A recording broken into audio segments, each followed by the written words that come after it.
Hey, what is up, mortals? Welcome to Season 2 Part 1 of What If Deku Got Black Whip Early. Just wanted to greet you guys by just saying sit back and relax, you're in for a treat, and so we begin. Okay, so that's what we'll do, Izuku said with resolve to Ochako and Hanta. After that wild encounter with Kami, a student from Shikzu High, Midoriya was rejoined by two of his classmates, and after ascertaining if they were actually his classmates, he conjured a plan that could possibly see them through this stage of the exam. Mirror of the Hero Public Safety Commission announced the passing of 53 examinees. The pressure was high to secure a spot to participate in the actual exams. The examinees flocked in large groups to prey on weaker groups.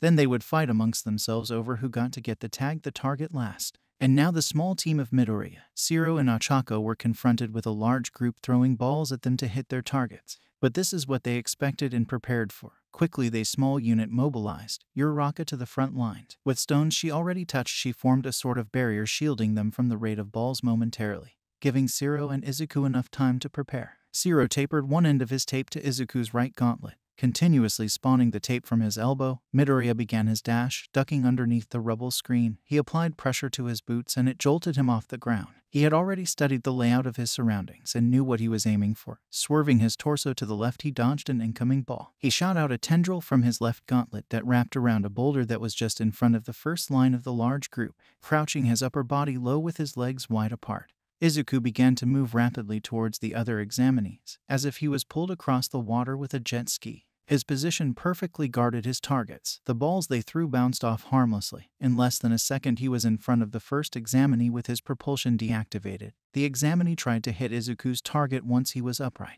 Midoriya seamlessly released his hold on the rock, aiming and wrapping another tendril around a rock that was far out left. He evaded the attack and began to travel quickly along a radius around the huddled group, all the while pulling Zero's tape that got stuck to the first man. Midoriya began to travel round as fast as he could. Times when his propulsion timed out, he ran with all his might. The group soon realized his plan and directed their fire at him. A well-timed shot managed to hit its mark and light one of Midoriya's targets now that he was no longer crouched. Midoriya was barely managing to duck beneath the balls. He knew he had to pull this off quick or he'd be in serious trouble. Detaching from the first rock, he latched onto another far right of his posit, bending round a stretch and tapering more confused examinees. Those who reacted fast enough began to move outside of his range to attack, but Uraraka had dropped her rock screen now and covered for him, combating them with the skills she'd gotten during her internship.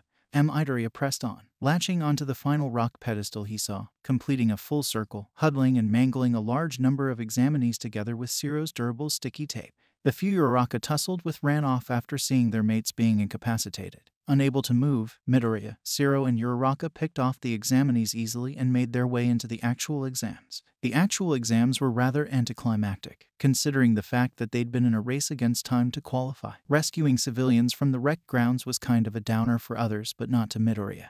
He saw it as an opportunity to work on his relation with victims. But now he was getting an earful from a little kid based on his poor reaction to the situation. Instantly adjusting, he reassured the child and scooted off to the first aid station, holding the child carefully. Then it happened. A sharp pang flooded his head, causing him to drop the child as Midoriya fell to the ground, clutching his head. "Hey, I'm definitely deducting points for that," the child began to bicker, to which Midoriya apologized solemnly.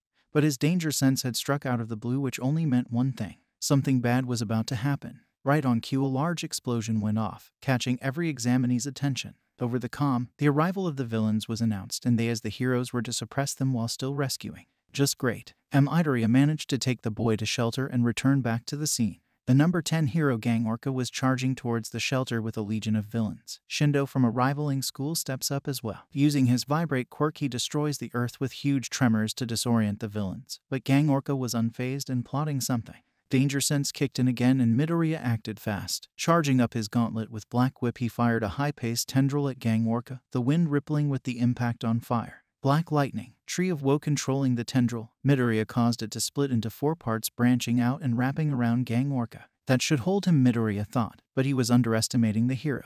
Orca emitted a paralyzing sound that stunned Shindo. Then, sharply twisting his torso, he pulled Midoriya to him with inhumane strength and speed, driving his shiny black head into Midoriya's nose. Blood sprayed from his nostrils. The pain caused him to lose his hold on the villain. Midoriya stumbled to the ground, clutching his nose as Gang Orca was probably about to paralyze him as well. In the nick of time, a strong gust flew overhead, pushing the villain back. Inasa and Shoto had arrived to combat the villain, but it appeared that the two were at loggerhead, refusing to work with one another till Midoriya spoke some sense into them after saving Shindo from a fatal encounter with Todoroki's fire. He left them and raced off towards the shelter. The villains were now trying to attack it, flipping over a rock and skidding to a stop right in front of the shelter. Midoriya surged Black Whip mildly through his gauntlets. Their purpose was to produce high output from little percentage of his quirk. The whip shot out like a bullet, hitting two goons square on the jaw, knocking them out. Midoriya retracted his tendrils and shot out another one that wrapped around a third goon. Hovering above the ground, he pulled the goon towards himself, traveling towards the goon simultaneously. He raised his knee sharply and drove it into his jaw once they collided, knocking out the third.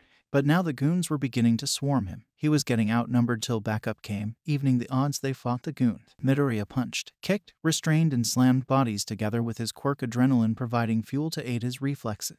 Midoriya got to know that a few number of victims were left to be saved, and they just had to hold out for a bit. The goons were thinning in the numbers of those who weren't knocked out, and now Midoriya could focus his attention to Gang Orca, who apparently was caught in a firestorm but appeared unfazed. I didn't want to use this, but it could work in putting Orca down, Midoriya thought to himself. During the training to create special moves, he hadn't come up with any in particular. But May from the support course had told him about one other special function his gear had. Possibly it could help them win this. Midoriya readied himself, getting his body into position to tank the backlash. He stretched out his two arms and began to charge Black Whip at a high percentage, power lines running black along his gear. Okay, let's. Midoriya started before he stopped after hearing the announcement over the comm. The exams were concluded as all the victims had been rescued. Midoriya powered down and breathed a sigh of relief. The exams were over now. He hoped the results would be good. Thank you all for indulging yourselves in the story thus far. Hope you enjoyed it. Now there are a few more things that I'd like to go over before the video ends. Firstly, we've got a second channel called Anime Deep Dive. Anime Deep Dive goes deep into the facts and lore of a wide variety of anime. It's sure to expand your weeb knowledge for all kinds of series, guaranteed. On top of that, we have a third channel called We The Celestials Naruto What Ifs. It's what we do on this channel already, but in the vast world and lore of Naruto. Go check it out if you're in the mood for some jutsu action. I'd like to let you all know on behalf of We The Celestials, I'd like to thank everyone involved in the production of today's awesome content. Their details will be in the description below. If you're perhaps interested in what we do here at WTC, then I would like to extend out an invitation to join the team. The only caveat being we only accept members 16 and older to join our crew. You can find us on our Discord, which you can locate in the description below. Our Discord is an all-around fantastic place to be, whether you're a fan or looking to join our band of misfits. All you gotta do is hit up the recruitment server and sign up for whichever category of work that fulfills your interest. We're always looking for members to join us. Well, that's it from us for today's video. So thank you all for watching and have a great day.